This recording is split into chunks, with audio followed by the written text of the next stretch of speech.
Once I set those boundaries, things became clear for me.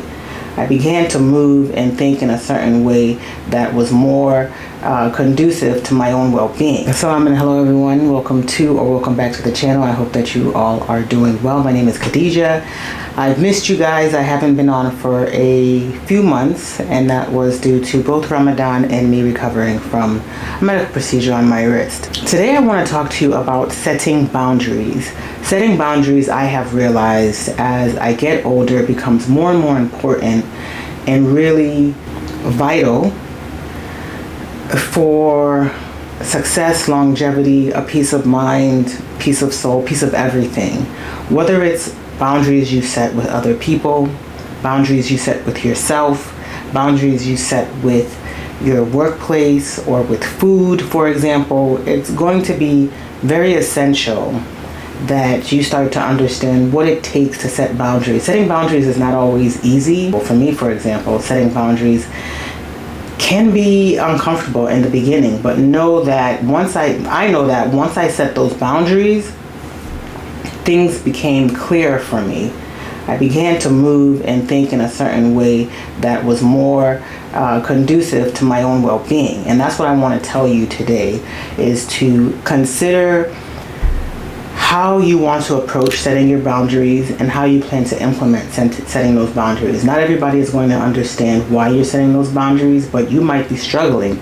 You might be struggling in dealing with, hostile workplaces, or with a hostile family, or with, dealing with just hostility in general. Even if it's hostility towards how you approach your health and wellness, you might be feeling a lot of anxiety around what to do, what to eat, how, why you're not getting healthy. And that's something I want to tell you, is that please take a step back and consider what are these boundaries that you need to implement and how you're going to implement them. So for example, if you have a hostile family you're dealing with, and on this channel I talk about families that can be triggering for you or not so, how do I say, they're not they don't shed a positive light or positive impact in your life, is to just take a step back and try and understand what can you do to remove yourself from the situations that cause you the anxiety, the stress, the depression, and if there are boundaries that you have not yet set in place that you can set in place.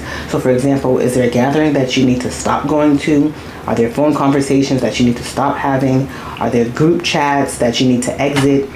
Consider all of these things. These are ways in which you set your boundaries. Not everybody's going to like it, as I said before, but how is it lending to your health by not setting up these boundaries? So for example, how are you emotionally responding when you don't set up these boundaries? Is it something that is,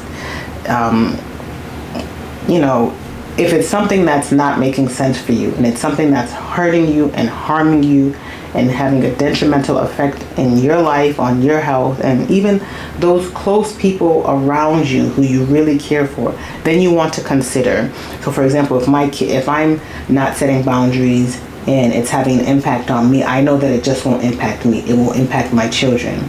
And sometimes we need to set those boundaries even with those closest to us. So for my children, for example, if I am not really pleased with the way things are going in my household, and I haven't set the expectation for my kids, whether it's homework, chores, behaviors, then I have no one else to answer to but myself. I can't expect them to show up and do things and become responsible young people into responsible adults if I am not setting boundaries for them. Sometimes we do have to set boundaries for other people because they are not capable of setting them for themselves.